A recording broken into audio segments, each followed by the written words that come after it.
Hello everyone, I am the Man at Kirby, and welcome to my channel, The Commander Tavern. The Commander Tavern is a channel dedicated to my favorite Magic the Gathering format. The Brewery is a series on this channel showcasing my spicy brews and other deck techs. On this episode of The Brewery, I'll be discussing my take on a commander from Duskmourn, Marina Vendrell. If you like this deck or any of the cards I'll be mentioning throughout the video, please consider using my TCG Player affiliate link when purchasing those cards. You can find that link down in the description. It'll really help out the channel at no extra cost to you. But the very best way you can help up the channel is with my Patreon. There are plenty of perks for being a patron, such as early access to certain videos, exclusive deck techs, gifts, and more for as little as $1. You could also become a channel member for just 99 cents. Show off your support with a logo next to your name and exclusive emojis. Or you can always just support my channel for free by simply liking, subscribing, and sharing, which also helps out a lot. I put out a video every Monday, so you don't want to miss out. You can join my Discord server for free if you want to join the Commander Tavern community. All pertinent links are down in the description. Alright, let's get back to the episode. Marina is a 3/5 human warlock for one of each color. Whenever she enters, you reveal the top 7 cards of your library, then put all enchantments into your hand and bottom the rest. That's already a pretty strong card advantage ability, but she also synergizes with rooms, which happen to be all enchantments. You can tap her to either lock or unlock a room. While it might seem counterintuitive to lock rooms, keep in mind that some rooms have triggered abilities when unlocked. Locking them leaves them available to then be unlocked later on, getting you that trigger again. This is especially useful for those rooms with interaction. Another important thing to keep in mind when opening and closing rooms is that some rooms are very expensive to open. Thanks to Marina, you can cast a room for the cheaper half and then unlock the expensive half later on for free by simply tapping her. Penman's Aura and Freed from the Real are included just for that. These essentially make it so that any locked room costs only 1 blue mana to lock, or unlock if you wanted that extra spice I mentioned earlier. As a bonus, Penman's Aura also has the potential of giving Marina Shroud. Another key aspect to this deck is the mana value of rooms. When a room is completely unlocked, the permanent has the mana value of both halves. This is super important for the main aspect of the deck, which is animating rooms with Opalescence and Starfield of Nyx. Notice that these animate an enchantment based on its mana value. Looking at a room, for example, this room, if just Funeral Room was unlocked, it would be a 3/3 enchantment creature. If just Awakening Hall was unlocked, it would be an 8/8. But if both rooms were unlocked, it would be an 11/11, which is both mana values. This makes the deck have another aspect to it than just opening rooms.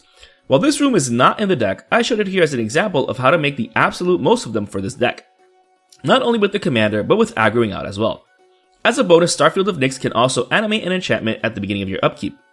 Just keep in mind that any room cards entering the battlefield without being cast will enter with both rooms locked, and thus their power toughness would be 0/0. So avoid reanimating or cheating into play any rooms while having either of these enchantments in play. Add cards like Archetype of Imagination and Swen Xuan, Lord of Wu, to the mix, and your animated rooms will be truly horrifying. Unless your opponent's creatures have reach or horsemanship, they can't block them. Super flavorful, considering Volgavoth's mansion is constantly shifting around. Speaking of the mansion constantly shifting around, let's see the rooms. Since rooms have 2 halves and most of them do different things, I'm going to go over all of the room cards individually. I did not include every room card printed as of the making of this video. These are the ones I felt best to include for the deck, especially if they provided interaction, card advantage, or any other type of amazing ability. Bottomless Pool is the cheaper half and bounces a creature when it's open. This might provide some sorcery speed interaction, which is still good against tokens or creatures with auras. Locker Room is similar to Coastal Piracy type effects, but is restricted to opponents being hit and not creatures hitting opponents. Still, you can draw 3 cards each turn if you hit each opponent. Central Elevator is basically a tutor for rooms. Not only is this amazing, but unlocking Promising Stairs will more than likely win us the game. We don't even need to pay its mana value if we control Marina. The only downside is that the trigger happens during our upkeep and we can't unlock rooms at instant speed. Even so, it's still a great alternate win con. Charred Foyer provides us impulsive draw at the beginning of our upkeep. Warp Space allows us to cast any exile spell for 0 mana once each turn. This is amazing when both rooms are open, allowing us to free cast expensive spells. Keep in mind that if we cast a room for 0, we're still unlocking it when it enters afterwards. Cramped Vents deals a whopping 6 damage to a creature and we gain life in its excess. Access Maze lets us cast spells from our hand for life instead of mana. Granted, it's once a turn, but we can cast high CMC rooms for just life, which is an amazing resource in Commander. Dazzling Theater lets us cast our creatures via Convoke. The deck doesn't have a ton of creatures, but our animated enchantments help us cast them for free. Then Prop Room lets us untap our creatures each untap step. While this is great with Dazzling Theater, this card is included mostly for this half, since we can swing in with all of our animated enchantments, since we'll then have them untapped to block. Defiled Crypt doesn't really work with the deck, since we're not making cards leave our graveyard, but once Cadaver Lab is open, we get its bonus. The deck doesn't have many creatures, but they're important for card advantage. While redundancy is key, we can recover any of them by simply locking and then unlocking this room thanks to Marina. Derelict Addict draws us 2 cards at the cost of 2 life. However, if we lock it with Marina and then unlock it, we can do it again. Widow's Walk gives a solitary attacker a boost and death touch, which can have its uses even in niche cases. Dollmaker's Shop pops out small creatures that we can use to chump block or eventually overwhelm the board. Porcelain Gallery gives a massive boost to our creatures, especially when our enchantments are animated. Beware that this is a layer's nightmare when it comes to determining the power toughness of our enchantments. You have been warned. Glassworks does another burn effect whenever it's unlocked, so we can trigger it thanks to locking and then unlocking it again. Shattered Yard is a simple ping to each opponent, but the point of this card is to unlock Glassworks multiple times.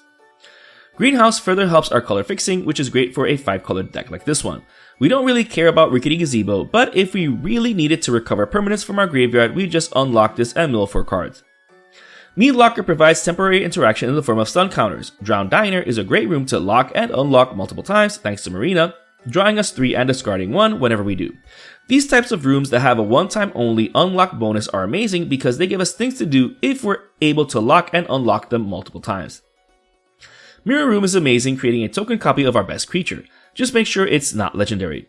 Fractured Realm is absolutely insane here because it doubles the triggers of not just our unlocked rooms, but of our enchantresses too. This lets us draw 2 cards per enchantment cast or entering.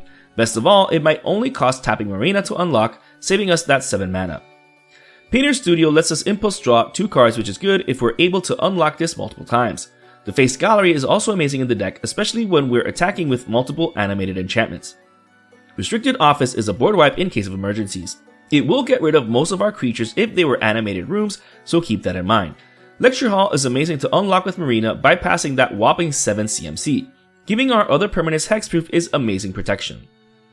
Roaring Furnace is more interaction in the form of direct damage.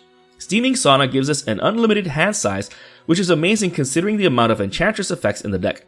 As a bonus, we also cantrip at the end of our turn. Secret Arcade turns all our non-land permanents and permanent spells into enchantments. This is amazing for triggering our enchantress effects as well as having more things to animate with Opalescence, especially since it doesn't hit lands. That will kill them off as a state-based action. Dusty Parlor puts +1/+1 counters equal to the mana value of cast enchantments. The deck already has 29 enchantments in it, but thanks to the first room, we can trigger this one more often than not.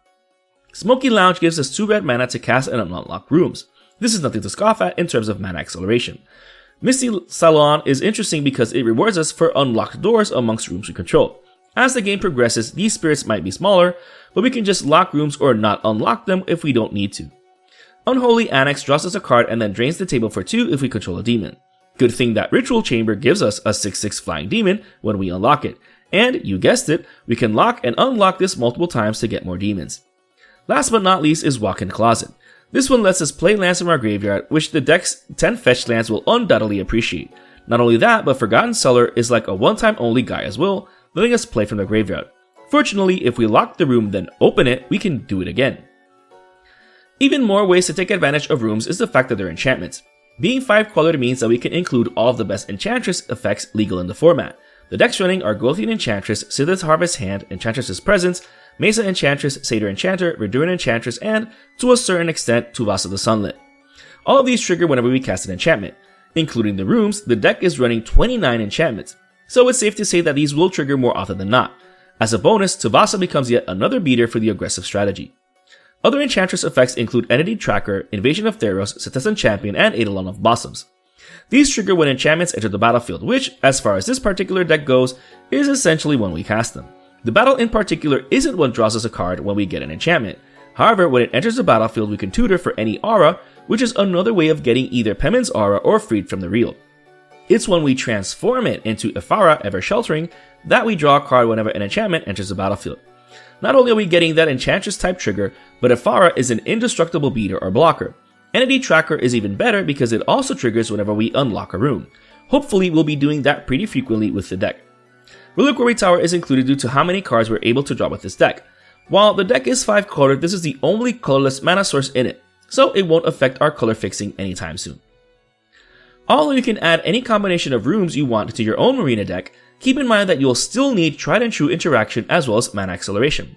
To that end, the deck is still running generic interaction like Assassin's Trophy, Beast Within, Chaos Warp, Generous Gift, and Stroke of Midnight for single target removal, Guthrie Wright's History, Decimate, Unexplained Absent, and Casualty of the War for multiple single target removal, and Cyclonic Rift for the sole board wipe. Fortunately, being 5 colors means access to all the best removal in the format. But since we have few creatures and all of them are important, we're actually affected by board wipes, so we don't want as many here, especially if we're animating all of our enchantments. Also, the Pull of Fort effects should protect us against Alpha Strike, those being Ghostly Prison, Propaganda, Collective Restraint, Coskin Falls, and Sphere of Safety. These allow us to be able to swing into our opponents without having to worry about keeping anything up to block. Some of these really tax those attackers, so you might not be able to be attacked even by Voltron commanders. Plus, they synergize perfectly with the Enchantress aspect of the deck. Lightning Greaves, Swiftfoot Boots, Champion's Helm, Darksteel Plate, Mithril Coat, and Shield of Cauldron are included for protection against opposing interaction. Both pairs of boots have the added bonus of giving Marina haste, and the indestructible equipment have the bonus of being indestructible themselves. The deck is 5 colored, so we can still run Farseek, Nature's Lore, and 3 Visits, especially since it's running all 10 Shock lands and all 10 Tricycle lands. These should be able to get you most of them, so it should be very easy to not get color screwed while piloting the deck, especially since we're also running all 10 fetch lands. Since 2 CMC land-based ramp spells are best, the deck is also running Into the North and Rampant Growth, along with one of each snow-covered basic land in order to make the most of them, as well as making the most of opponents hitting us with things like Path to Exile amongst others. That way we don't completely lose. Soul Ring is obviously here, recent drama aside. While it won't help with casting Marina, it'll still help with other spells. This brew is just an idea of how to build around Marina Vendrell. What I love about Marina is that you can still build her even without rooms because she fills your hand with enchantments every time she enters the battlefield. So if you ran a ton of enchantments, plus effects to blink her, you can have an insane card advantage package, especially since there are so many pieces of card advantage, interaction, etc. in enchantment form. However, even though I went the typo route with rooms, I still added some extra spice by taking advantage of their combined mana values for animation effects and then smashing face with them. If you're interested in the deck list of this spicy brew of mine, you can find a link to it down in the description. I would like to thank all my patrons for supporting me, and a quick shout out to all my higher tier patrons, the brewers, for their patronage. I'd also like to thank anyone using my TCG Player affiliate link, that also helps out the channel. I also want to thank any channel members. Your membership is greatly appreciated. And to everyone, thanks for watching this episode of The Brewery on the Commander Tavern. I am the Bandit Kirby, and happy brewing.